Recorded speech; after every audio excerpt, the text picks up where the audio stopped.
This urban legend, we are really going to be diving into what this saying "to hell and back" really means. Let's talk all about the 11-mile drive. This opportunity will find you if you actually really want to participate and really want what you are desiring. The only thing you really need is a clear intention of what you want and a car. For this one, a closed-in car where you can close the windows would be best, so maybe leave the motorcycle at home. After you've figured out your mode of transportation for this drive, you need to pick a night. Any night will do, any time will do as long as it is nighttime, but try to pick a time where the roads are a little bit on the emptier side. So now you've chosen a night, you've chosen a time, and the time has come for you to leave your house. The first thing you need to do is go to a nearby gas station and fill your tank all the way up. Next, I need you to think about a road nearby or not nearby, just a road that fits the description, where you are driving down a very long road and there are trees everywhere. Go there. That is your starting point.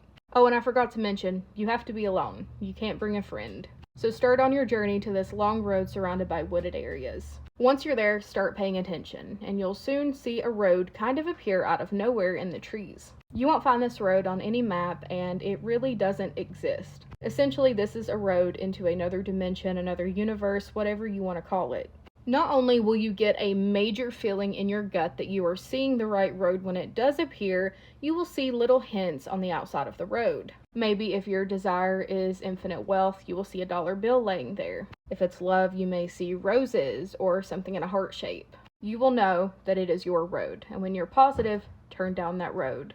As you're turning down this road, keep these few tips in mind. At this point, it is time to turn off your radio. You do not want any distractions. And on that same note, don't touch your cell phone. It's not like it's going to have service here anyways. Keep the windows closed and do not exit your car under any circumstance. Do not speed unless something that you are going through becomes unbearable. And remember, while you're taking this first mile, this is the only time that you can turn that car around. If you turn around at any other point during this drive, you will end up on a road that never ends. During this drive, temperatures become more and more cold.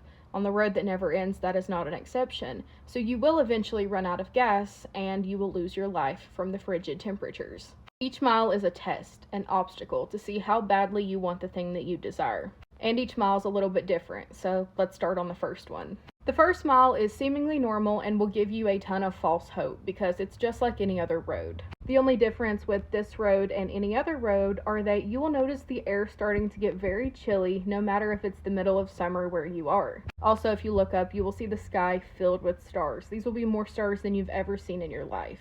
The second mile holds even cooler temperatures. Like I said, these will drop each mile. You'll also start to see obstacles in the road such as sticks, potholes, things like that. Try your best not to hit them because you want your car in pristine condition for what it's about to go to. Keep your eye on the road.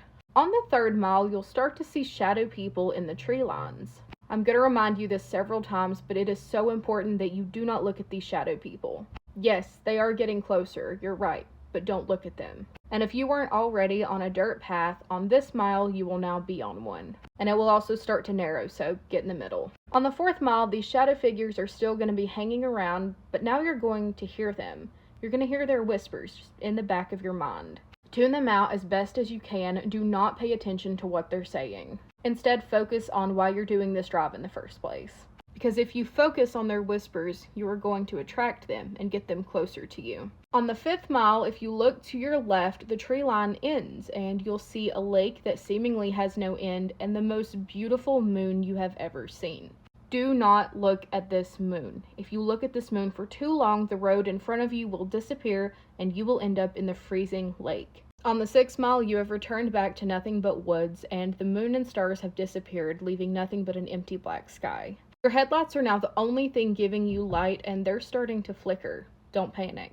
But as you're telling yourself not to panic from the headlights flickering, you start to hear something. Your radio is turned on and you hear an unbearably loud and shrill screech. Following this screech is a voice telling you of your biggest fears in life. And they're being so descriptive with these fears that you're starting to see them in your mind. The voice will end at the end of this mile. Just tough it out. While the voice from the radio has stopped, on the 7th mile, the voices from the shadow figures get bad again. This time they are not whispering, they are screaming. But one scream seems to be particularly close to you. Don't panic, but one of them has managed to get in the car and is in your back seat.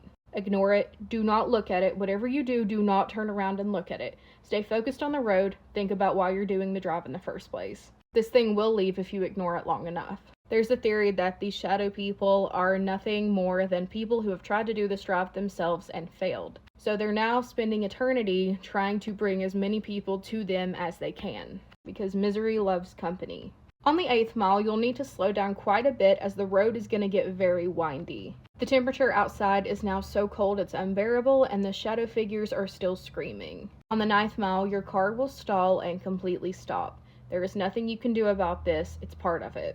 Immediately close your eyes and restart your car. These shadow figures have been following you the entire time, and the few seconds that your car was off, they are now surrounding your car, and you can't look at them. As soon as your car gets started, they'll back away because it'll frighten them a little bit, and you need to put the gas pedal down. Fly out of there. Get to the end of that mile. As you get to the 10th mile and slow down, you'll notice that the voices have stopped talking in your head. The shadow figures are now silent. They're still following you, but they're not trying to, do anything to you anymore. The 10th mile is smoother, much like the first mile. On the 11th mile, your vehicle will lose all power again and should be unable to move, but your car's being pulled by something. And if you look ahead, you will see a bright red light, kind of like a light at the end of a tunnel. It's so important that you close your eyes and you keep them closed. Cover them if you must, put something over them, but for the next few seconds, you do not open your eyes. Inside of the light, there will be a clearing, but there is no pretty moon this time. As you pass through, you will hear unbearably terrible screaming, and the cold will turn to excruciating heat. You will feel like you are inside of an oven. Keep in mind, though, that as long as you do not look, you are completely safe and you'll be fine. It is widely believed that this part of the mile is sending you straight through hell, but as long as you don't look at it, you get to escape it. But if you do look, then welcome to your eternity. After this mile ends, your car will regain power, but I suggest you stop it and just collect yourself. Take a few seconds, take a few deep breaths, and then continue driving straight where you'll meet a dead end. Stop the car, but do not exit the car. Sit there, lay back, close your eyes, and imagine whatever you desire. If it's something materialistic, envision yourself holding it. Sometimes people's desires change at the end of this drive, but for the majority, most stay the same. If yours changed, that's okay. Slowly open your eyes and you will look around to find that you are at the beginning of the unmarked road yet again. If you wish for something materialistic, it is either in your pocket, your hands, your backseat, or your trunk. But if it was a life change, just know that you'll get it whenever it comes up. And if you happen to have a second desire, the opening of that road is right there. Are you going to take it again?